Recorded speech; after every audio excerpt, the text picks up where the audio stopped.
For generations, the worst among us have contrived to tear our political and social fabric apart to benefit the few over the many. Their mission and intent have been diabolically simple: divide and conquer, and they have been wildly successful. Hi, I'm Michael James Ott, veteran, retired engineer and businessman, and now ambassador and facilitator for the solution to this madness: citizen statesmanship. The vast majority of people from all corners of the globe are just like you and me, extraordinary, so-called ordinary people.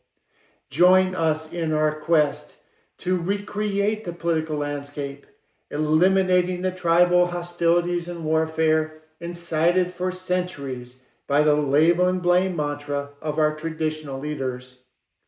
Now is the time to end the atrocities of god-awful leadership, launching a final and lasting divorce from tyranny, all driven by everyday citizens, driven by you and me. It's the Pro and Con Show, brought to you today and every day by Citizen Statesmanship, the cure for what ails us.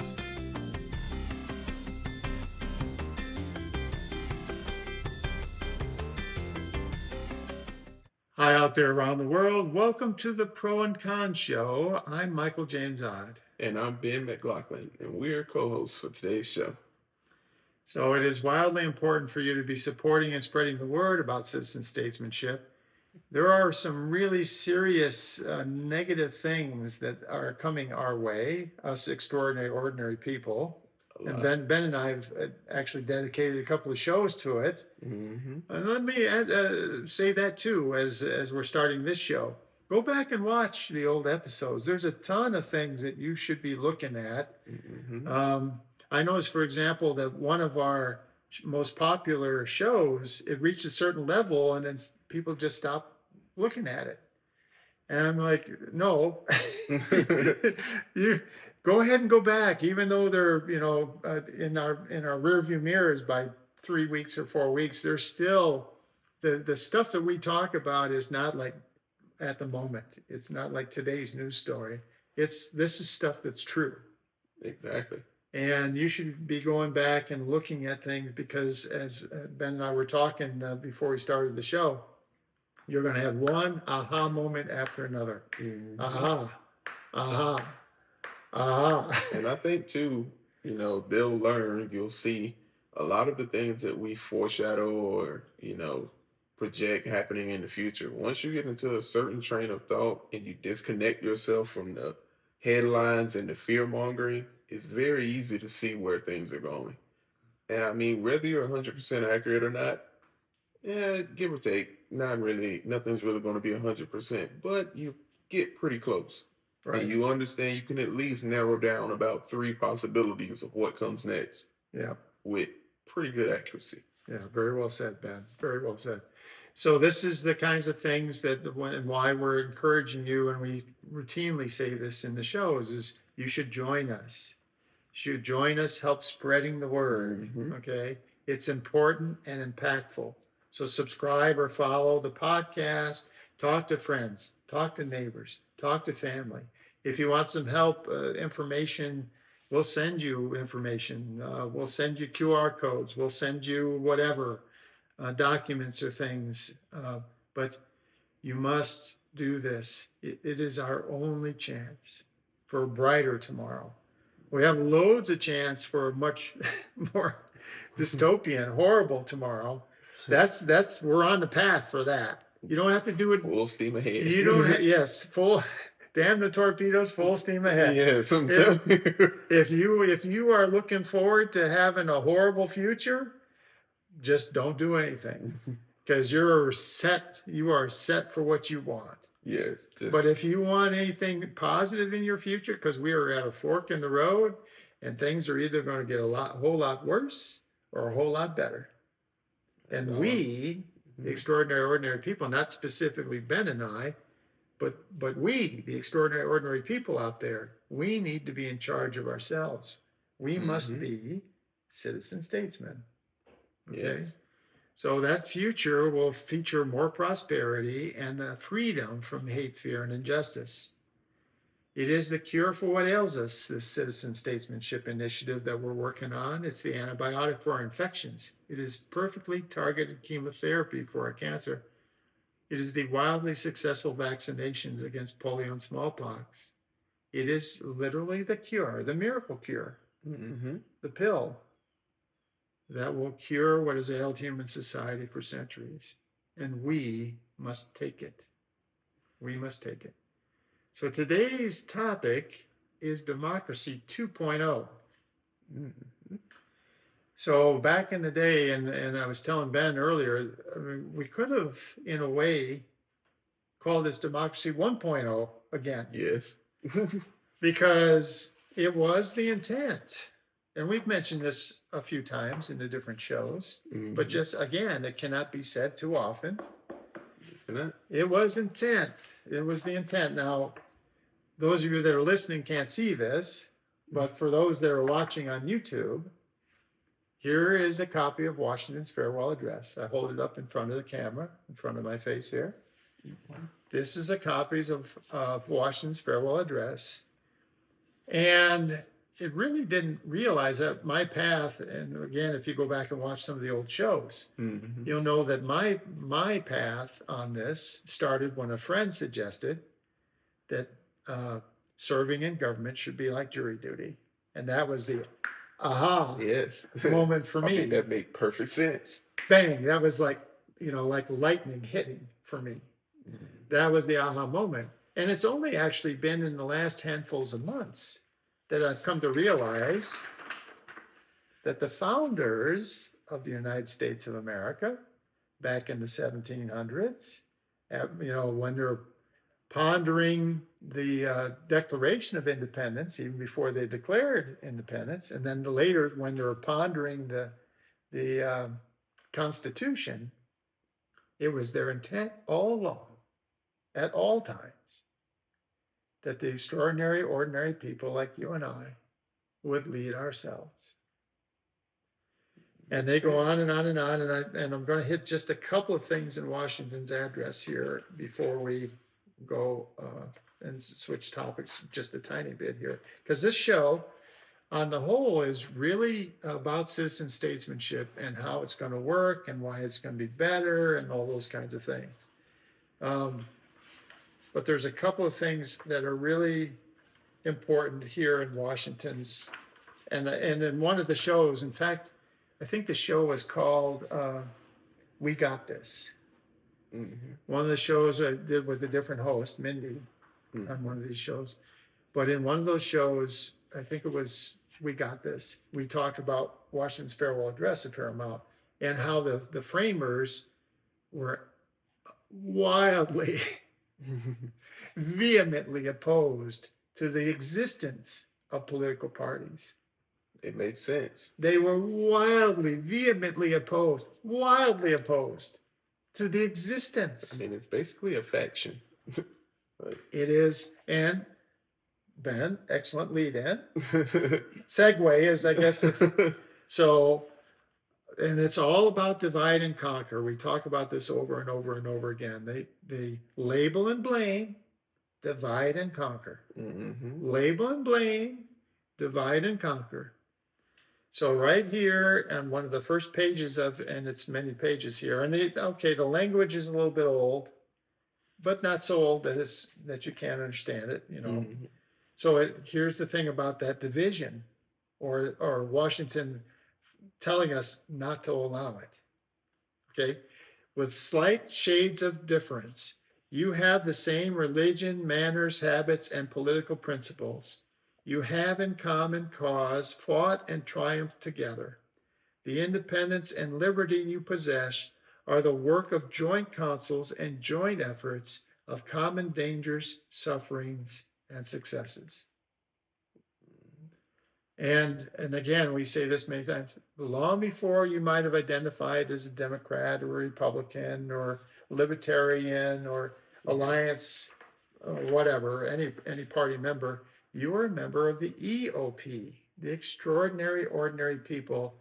And the founders, I'm shaking the paper here in front, for those of you that can't watch, the founders were adamant that actually you would lead. And this whole citizen statesmanship concept is it's like jury duty. So we're going to randomly select pools of people. Mm-hmm. We're going to vet them.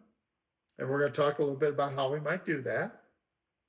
And then the for any given election cycle. And then we, the extraordinary people, are going to say, okay, we think these 2 or 3 or 4 people are better. Not that the other ones aren't good, but we just think that these people are the better, we would like to see the best of this group that we've randomly selected. Mm-hmm. And we're going to send them to Washington. And they're going to be in the House. They're going to be in the Senate. They're going to be president of the United States. They're going to do the job to the best of their ability. They're going to say an oath, which talks about being honest and having a fiduciary duty to the people and honest, stuff like that. And then when they're done, no re-elections. No re-elections. And there is never the beginning of collecting money or having to go around and kiss babies and shake building hands monuments to themselves. Well, and all that. I mean, yeah, that comes later typically. But all of the, none of that. No billboards, no yard signs, no, kissing the butts of big corporate entities and making promises and no lining your pockets and on and on and on. And for you, us, the EOP, who may not be the ones chosen for office, that means no more HR cases about political conversations at work. I mean, we really would have, once again, a unified people with a unified interest of having a government that betters us. Simple as that. Yeah. And so one last thing out of Washington's farewell address, and then we'll start talking about some other stuff here, but all related. Mm-hmm. Okay. But, and again, in We Got This, the original show, we go through a lot of Washington's farewell address. So if you're interested in, and of course, it's on the internet. So you can read the whole thing, and we would encourage you to do that. Definitely. Trust but verify. We're here as your friends. Mm-hmm. We care about you just like we care about us.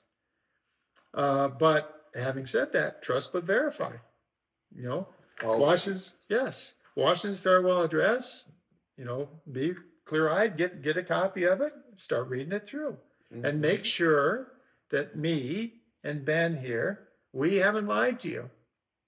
I mean, this is important. This is one of it's transparency, right?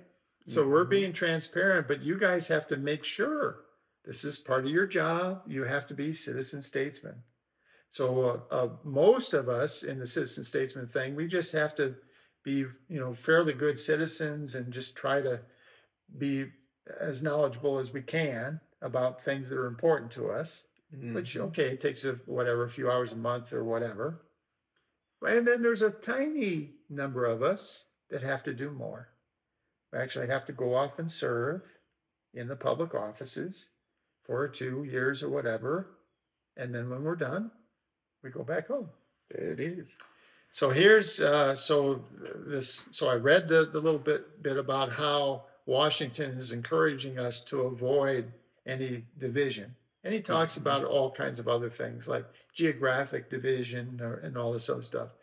But then again, there's many pages that talk about political parties and how horrible they're going to be for this young democratic republic that they fought so hard, sacrificed so much to form, and now he's worried. Yes. He's worried, okay? So it says, the alternate dominion of one faction over another, sharpened by the spirit of revenge, natural to party dissension, which in different ages and countries has perpetuated the most horrid enormities, is itself a frightful despotism. But this leads at length to a more formal and permanent despotism. The disorders and miseries that result gradually incline the minds of men to seek security and repose in the absolute power of an individual. And sooner or later, the chief of some prevailing faction, otherwise known as a party, more able or more fortunate than his competitors, turns this disposition to the purposes of his own elevation on the ruins of public liberty. So those last words, again, it's kind of some old English in that, but basically they become dictators. The message is very clear. The message is very clear. Even though it's some older English, the message is very clear. The political parties themselves can be wellsprings for dictators. Yes. And historically, and the reason why they know this is because this is even before the United States was formed. There were many cases where you had this going on in various countries. You had these factions, political factions, and they would wrestle with each other and fight back and forth and have dominion over each other, as he said. And then eventually one of them gets a significant level of dominion, however contrived, and then somebody springs up from there and then destroys it all. It just takes, becomes the emperor, becomes the pharaoh, becomes the king, the queen, you name it, right? Oh, Ben, before I forget, I wanted to tell you, so in one of the previous shows that Ben and I did, we were talking about who's the worst narcissus, narcissistic sociopathic a-hole. And I don't think I told you this yet. Maybe I did.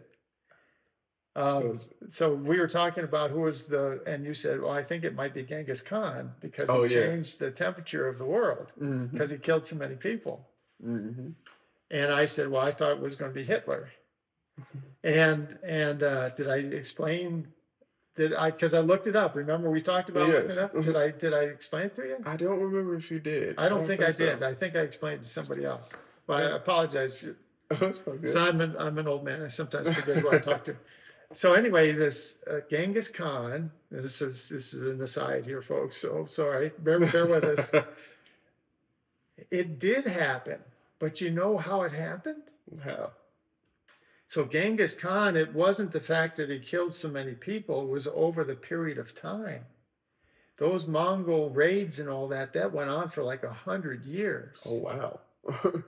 And what happened in China is because it lasted so long, the people there had been chopping down the forest for rice paddies and things. And because there was all of that warfare and stuff, that all got abandoned and the forest regrew.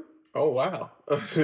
And it was the forests that cooled the planet. Wow.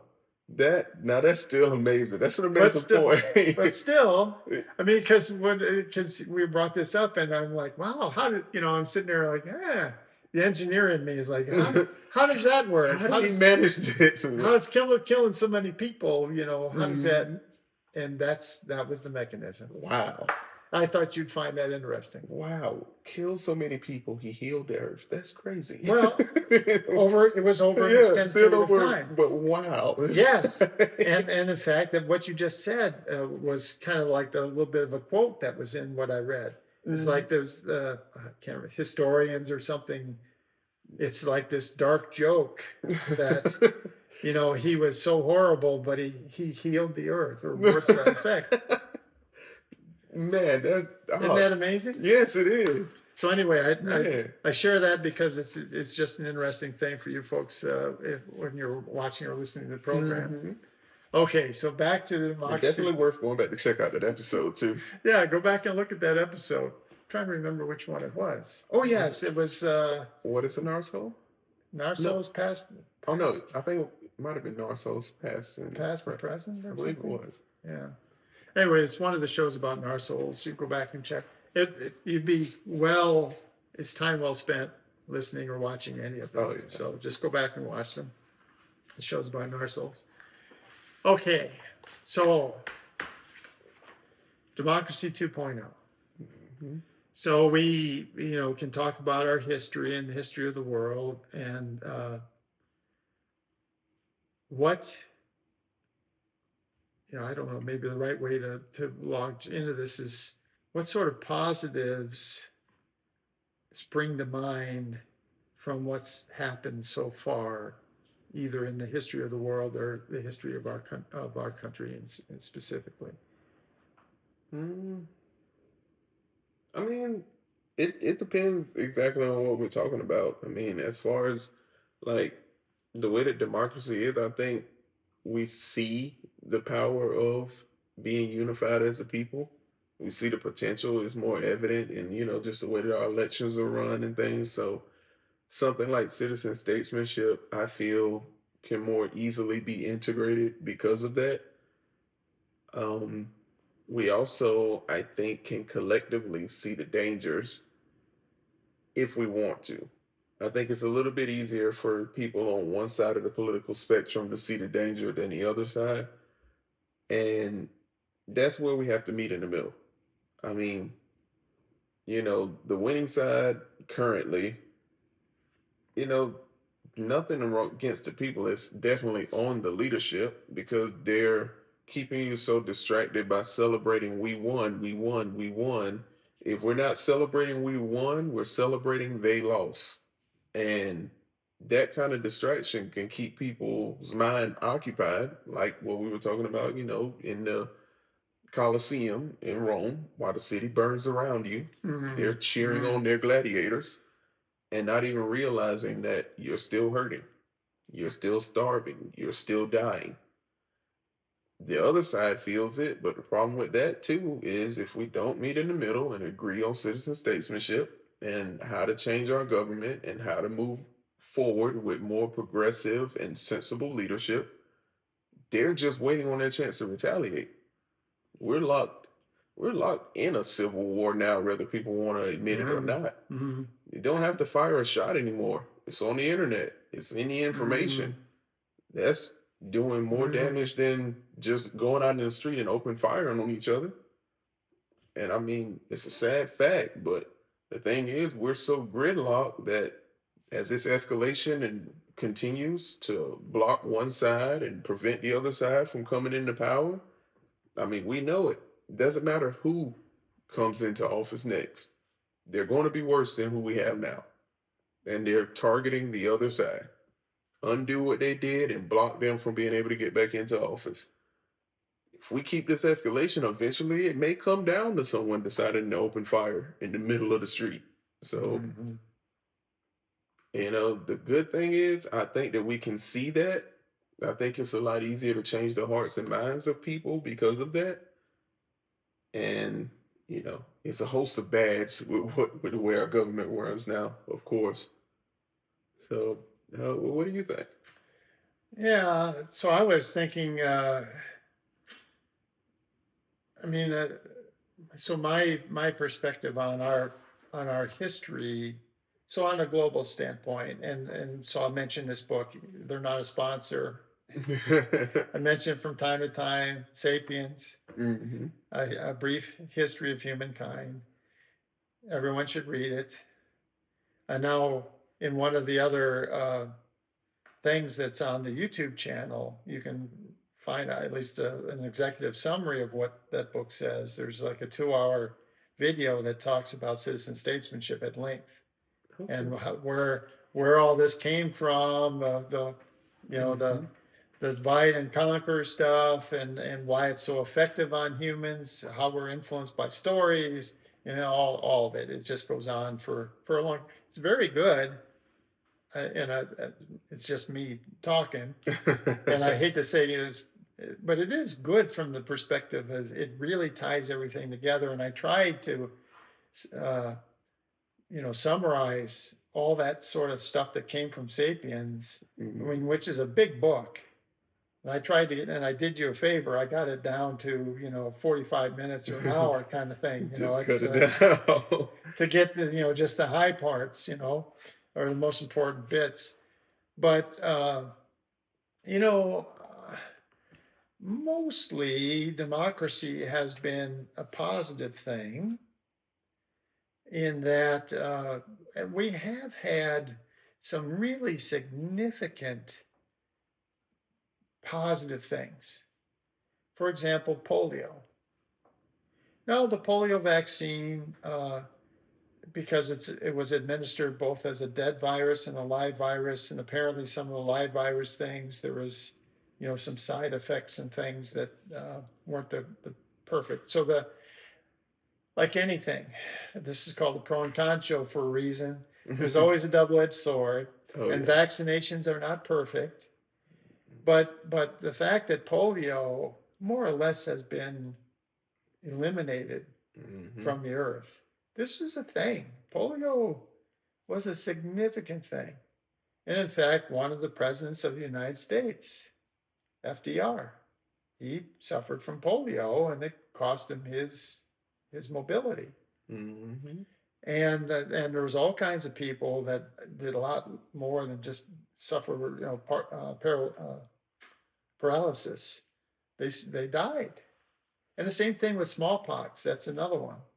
Smallpox, the vaccination for smallpox has been wildly effective. And yes, I'm sure that out of the billions of people that were, vaccinated over time, there was a few that had adverse reactions or something. But wow, smallpox was a deal. I mean, it was a killer. Yeah. It was a big, big problem. And it basically is gone. And so there's, some things like that. And in our history, we've made some solid progress. But now we're kind of going backwards. We're losing some of the progress. Yes, we are. So the positives are that we can really do some very positive things. And I think the World War II generation, I was fascinated. I was born, what was it? World War II ended in 1945. So I was born like 15 years after the war ended. And I was fascinated because when I was born, and for the years, there was a whole bunch of information about World War II. There's like all of these serial documentaries about World War II because it was a massive, it was the biggest just the concept of it, literally the whole world at war. Literally the whole world at war. The whole world at war. It was truly a world war. It was the whole world at war.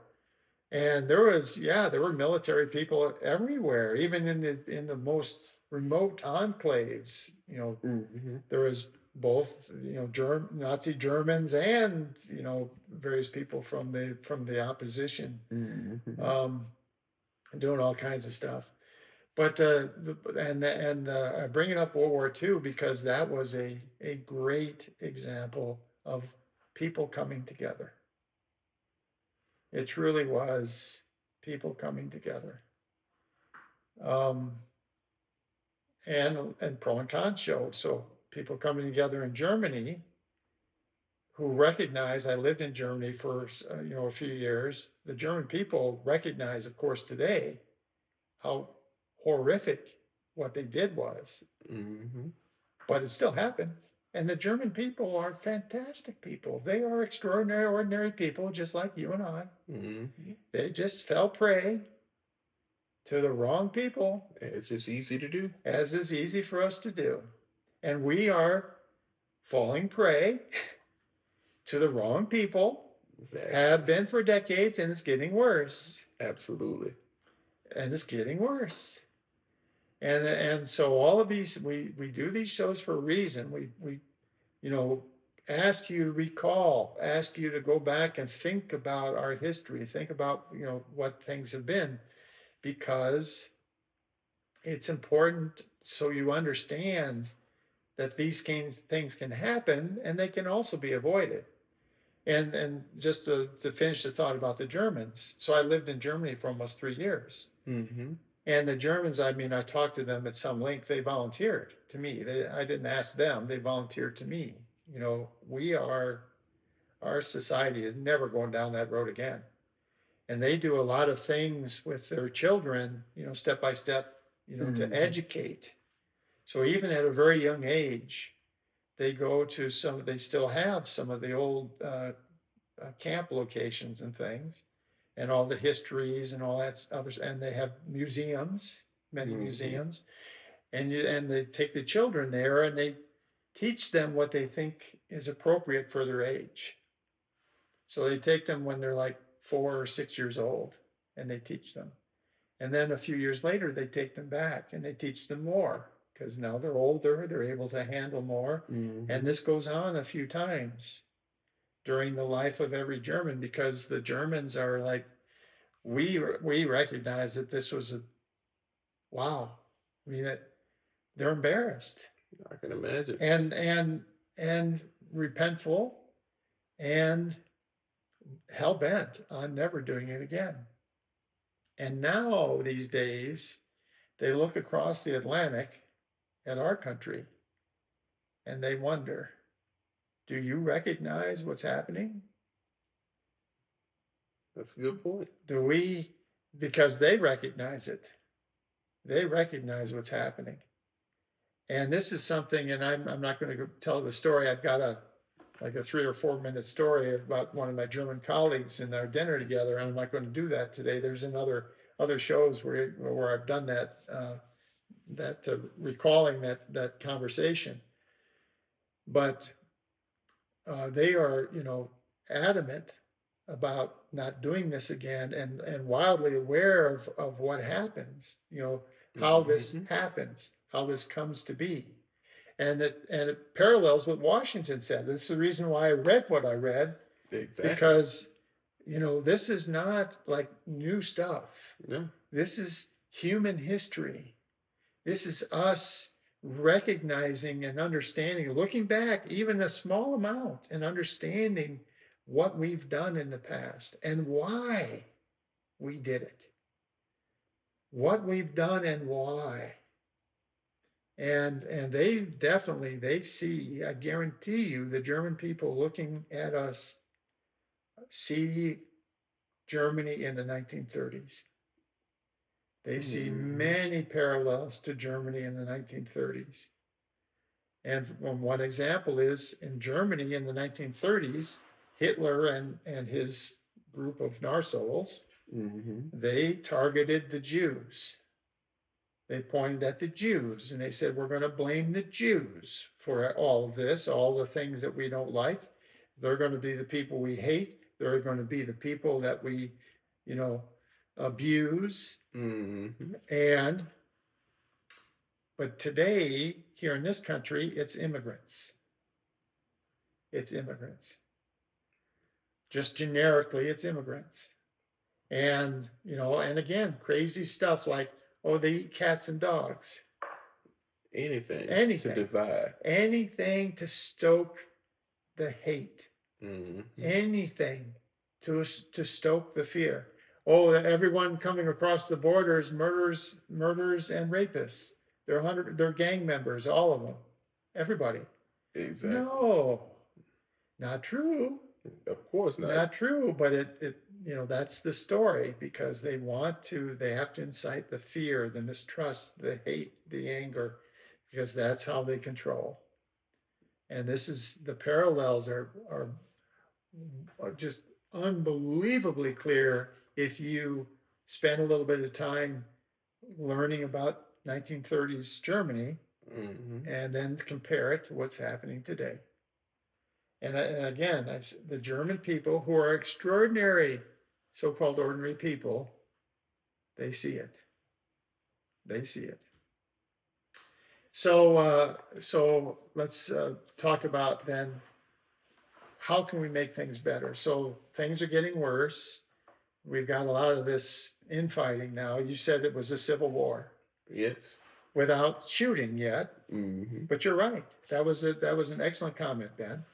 We are basically, because the Narsouls on both sides of the so-called aisle, but it's these the leaders and the few people around them, and the billionaires, the media that own the media outlets and all that.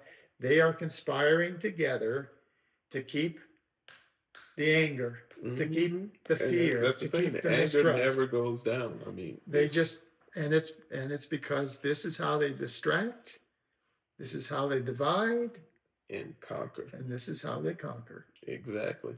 And this is how they've taken the power away from the extraordinary, ordinary people for decades and decades, generations and generations, centuries and centuries. Because you can't even have an opinion about something that's not even political without it somehow turning political these days. I mean, it's Because they immediately turn it political. Because again, you got to have the war. Because how are they going to fill their pockets? The analogy I use is the pickpocket in the sports bar. exactly. How is he going to get that wallet out and get some money without without distracting somebody having a distraction. without distracting the marks? And that's what we are, folks. That's it. That's to the leaders of our political parties, the people in Washington D.C. We are marks. We are suckers. We are exactly losers. And one guy in particular in the Oval Office, he literally talks about us that way. Exactly. And not just us normal people, but also members of the military. They're suckers and losers. Yeah, great. What fantastic leadership we have. I'm telling you, It's absolutely horrible. This is who we have on our world stage. So let's focus on our Democratic Republic then, and let's talk about a little bit more in depth about how citizen statesmanship would work. Because this is the solution. This is the answer. This is the cure for what ails us. Yes, sir. So I'm going to read, because this is, I think, a pretty concise summary. So I spent a few minutes working on this. I might as well reuse it to get maximum value. There you go. So the Citizen Statesmanship Tour is a global initiative designed to elevate civic responsibility and empower the extraordinary, ordinary people of the United States and the world. The tour will feature town halls, educational forums, and open community discussions focused on advancing the new citizen statesmanship paradigm. This new methodology will replace past methods for identifying candidates for elected office. The new system will mimic portions of the jury selection process, modified appropriately for the purpose of identifying extraordinary individuals to occupy elected offices. Random individuals initially selected into pools of potential candidates will be vetted by the rest of us, by the public, by their peers, with the best selected to serve the country. You'll serve a term, and then you go home. That's it. And I'm a former military person, and when people find out I was in the military, they say, "Thank you for your service." Yes, sir. And in the future, when we have citizen statesmen, they may, like some of the guys in the military, maybe they served on a submarine, or maybe they served on an aircraft carrier, and they've got a ball cap, right? So you see him walking down the street, and he's got a ball cap, CVN, da da da da, and you say, "Oh, you served in the Navy." "Yes, I did. Thank you for your service." Well, if people wanted to, if like Ben here had been the representative from this district, 6 years ago. If he wants to get that embroidered on a ball cap and put that on his head, and he's walking down the street, and you served in the whatever Congress 6 years ago. Thank you for your service. There you go. And that's it. And oh man, all of the corruption and the bickering and all that other stuff. And again, it would be a part-time job. Yes. Unless there was some really serious poop going on in the world, unless that was true, and I mean some serious poop. And it would be absolutely necessary at that point. But otherwise, you're going to go to Washington for a couple weeks, a couple times a year, and talk about some legislation that, of course, you've been talking about. You don't have to be there. That's the whole thing about the internet, right? You can talk to people remotely. You can be on Zoom, or give it a little more time. Just throw on a set of glasses and be there. Yes, exactly. And so it's and you can do your thing, and like keep your normal job probably. unless there's some wildly, important thing like the extraterrestrials have finally landed or something. They're finally here. Whatever. But other than that, the vast majority, and we talked about in one of the other shows, A plus knowledge, the aha moment. And my sister and I were talking about this kind of stuff a few years ago, and she goes, "Yeah, it shouldn't be even a full-time job." And again, aha moment. Mm-hmm. And again, for your folks watching this or listening to this one, go listen to the other things that we've produced, because you're going to aha moment, aha moment, aha After moment, the other. aha moment, aha moment. Here we go, Mm-hmm. aha moment. Right? Okay. So just let's flesh out. So when we talked about basically reviewing other people by being peers. Mm-hmm. So the jury duty system, you have a questionnaire, and it's a two-part questionnaire really. The first part is just a basic, can you serve? Mm-hmm. So you can write back to the court and say, no, I can't because I'm disabled or I'm too old or whatever.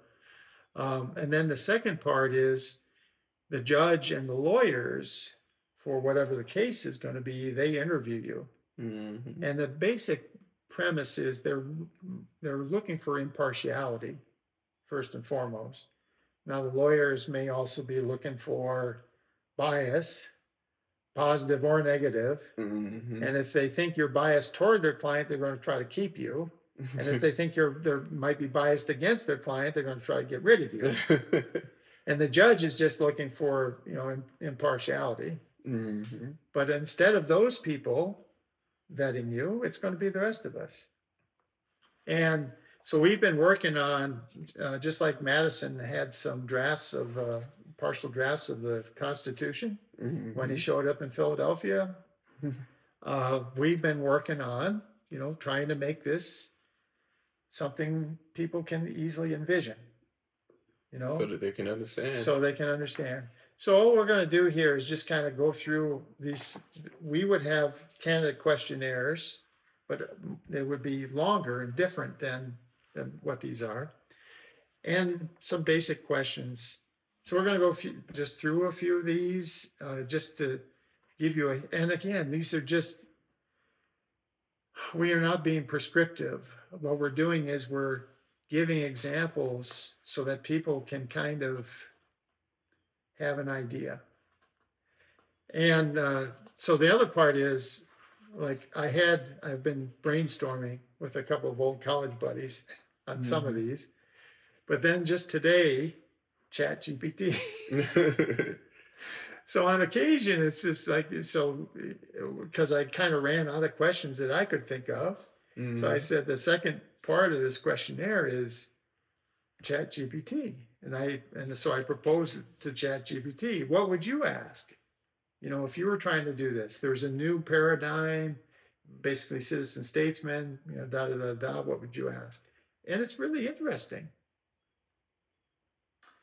So the questionnaire that my friend and or myself and some of my college friends, this is more of like people, like what are their traits? Like they're kind of like their character. Okay. So for example, and then just pick, I'm going to pick one, and then Ben, if you want to pick one, I'll pick the one first.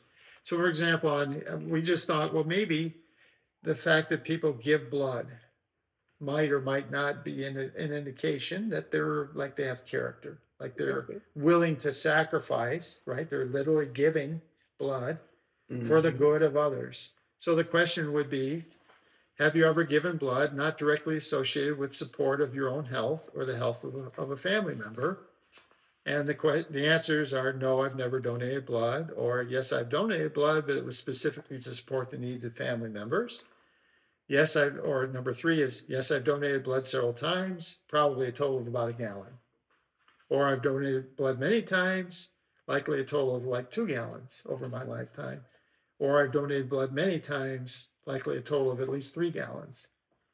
And I don't know how you feel about that question, but I mean, the intent was just are they? Yeah, it kind of gives you a gauge on, how this person is, pretty much. So, Well, just a little insight to their character was the intent. It's a part of the whole, because I feel like throughout this whole questionnaire, right, little questions like that will build upon other things, exactly, or you can identify an inconsistency if it is. Yes, exactly. And that's the intent of these questionnaires is so the rest of us can, and this is all multiple choice stuff. So if you were in the candidate pool, you could fill these in an hour at most, and then you submit that to the central system, and the rest of us look at your answers. And they are what they are, and then based on whatever we think is important, it's just like jury duty. Yeah. It's just like, okay, we look at their, okay, this is this way. So do you want to read one or? Oh, yeah. Okay. So I was looking at this one. Okay. So which statement is question 14? Okay. Which statement best summarizes how you think about people in general? Okay. Number one, I do not think about people in general. Why would I think about other people? Or two, I think that most people are reasonably fair-minded and generally honest. Okay. 3, I think that most people are not reasonably fair-minded and not generally honest. Okay. 4, I think that most people are corrupt and have generally criminal intent. Or 5, I think that people in the United States are clearly superior to people living elsewhere. Okay. So I feel like questions like that would definitely, because as it goes along, we would hope that you would be honest about it. And I've probably heard at least 3 out of the 5 of those mindsets from people. Yeah. But it's up to the rest of us. The point is, and I think most people generally would be, they would just say, okay, this one is most likely me. And it is what it is. And then the rest of us would say, I think it's an appropriate answer or not, or it's one of, when I look at those answers, there's like 2 or 3 answers that I think are okay, and the rest of them I don't think. But then it would be part of many questions, right? So you may look at somebody and say, well, I don't like their answer to question 14, but otherwise I like their answers. Exactly. That kind of thing. So that was one part of the questionnaire. And again, we're just trying to flesh this out just enough where people can have, and by the way, write to us, freeequalfair@gmail.com. Yeah. We'll send you the again, these are early drafts. We're just trying to give people a sense, right? And then the Chat GPT thing, this was more about, not about character, like the questions we were coming up with, but there's more about actual service in government and how you would go about that. And so what we've done in this, there's another set of questions. And in this case, you prioritize the multiple choice answers. In other words, there's four answers per question. Which one most reflects what you think? Which one is second? Which one is third? And finally, which one is the least reflective of how you think? But you would force rank them on every question. So for example, again, just to pick an example here, and I thought these questions are actually great. So question 3 on this part: when expert opinion and majority public opinion conflict, which should generally guide policy? A, expert opinion. B, public opinion. C, a balanced compromise between both. Or D, case by case depending on the issue. So what you would do as a candidate pool person is you would look at those 4 answers and you would say whatever you thought. Whether some people might say, I think I would go with expert opinion. Some people might say I would do a case by case depending on the issue. And there's no right or wrong. It's just that, but you would say, okay, this, A represents, my first choice. C represents my second choice. D represents my third choice, and and B represents my fourth choice, for example. And you would have a little thing where you're just coloring in the circles, and just tell people that. Just bubble in. But it's just a way so that the rest of us could say, this is kind of how this person thinks. This is how they would prioritize how they would serve people. And I think it's kind of not too bad. Yeah, no, this isn't bad at all. So do you want to read one again, just to give another example, and then we'll close the show? Or sure. Let's see.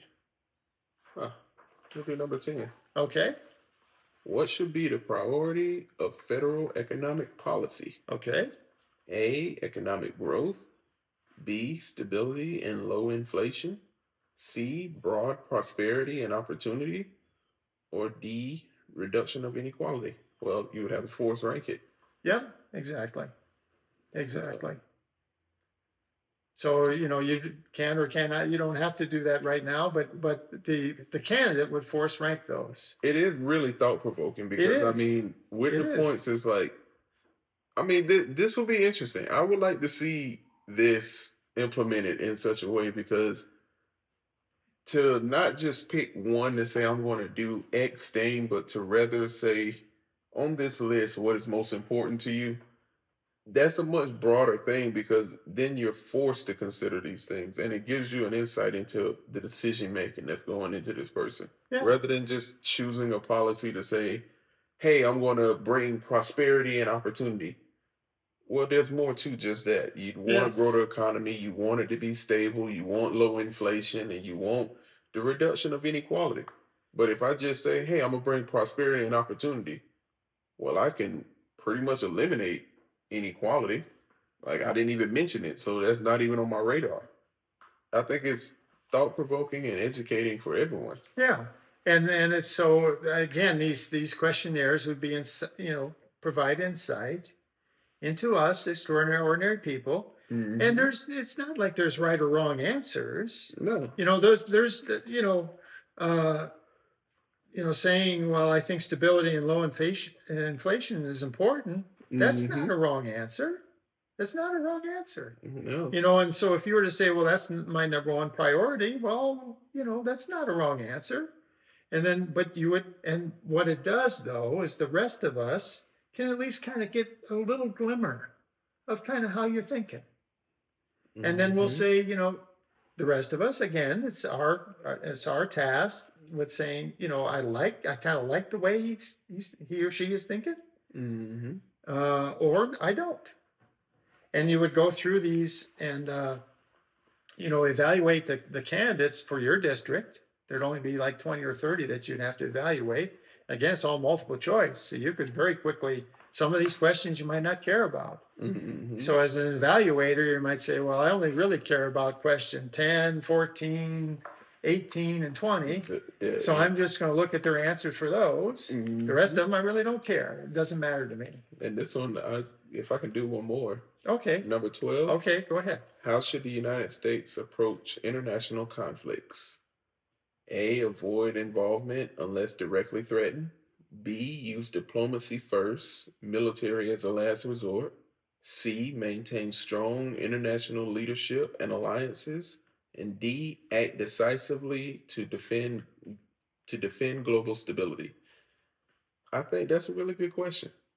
And these are all good points because they're all equally important. But to see where their priorities lie is something that I think, in reality, we should really dive more into in future elections, like in future leadership. I feel like how they handle, international conflicts should be more at the forefront than it is. Like in previous elections, it's easy for everybody to say, I'm going to end the war, there'll be no war. We need to know legitimately what is your outlook on this, because you're playing chess with people's lives. And, let's be honest, if it hits the fan, our government would never pay the price for it. If it ever came here, they would go somewhere else. We, the people, will be left holding the bag. And that's just simply put. Yeah. So again, we're trying to give you a little bit of insight into what Democracy 2.0 would look like. And I think that this was a pretty good show. We talked about, how bad things are getting and how we can avoid those bad things and how citizen statesmanship would work. And then even again, we're not trying to be prescriptive here. We're not trying. And I personally, I envision that eventually we're going to probably amend our Constitution to have a citizen statesmanship, or whatever we call it, amendment, basically, to really spell out clearly how we're going to rule ourselves, how we're going to find and elect ourselves to government. And when we do that, we would have something similar to what they did when they did the Constitution. I mean, heck, maybe we go to Philadelphia again and have, 5 or 10 representatives from each state. If that's what it takes. And you come together and we argue over these questions. We argue over, every aspect of it. But then here it is. We've got it. We're going to do this. And then we go forward and, folks, life is going to get so much better. We, the extraordinary people, will have a level of prosperity that we've not known before. And we will, again, we'll get our lives back. We'll be free of hate, fear, and injustice. Absolutely. Because right now the political parties are doing nothing but stoking. That's it. And injecting hate, fear, and injustice into our lives. So they're stealing our good part of our lives. They're not like literally taking our lives, like stopping our heartbeats, but the good things they're taking from us. But if we're not careful, they will be stopping heartbeats as well. And that's absolutely true. And unfortunately, that is true. All right. So we're going to wind up the show. Again, we're volunteers and ambassadors. Join us. Be an ambassador. This is a great thing. Citizen statesmanship is a great thing. I am nothing. Citizen statesmanship is everything. If you really care about anything or anyone in your life, citizen statesmanship is the answer. And you should be talking about it each and every day to as many people as you can. Definitely. Our next show is going to be wonderful. It's called You Know It's the Truth. And it is a great show. All right. So come join us for that show. And until then, goodbye for now. Bye for now.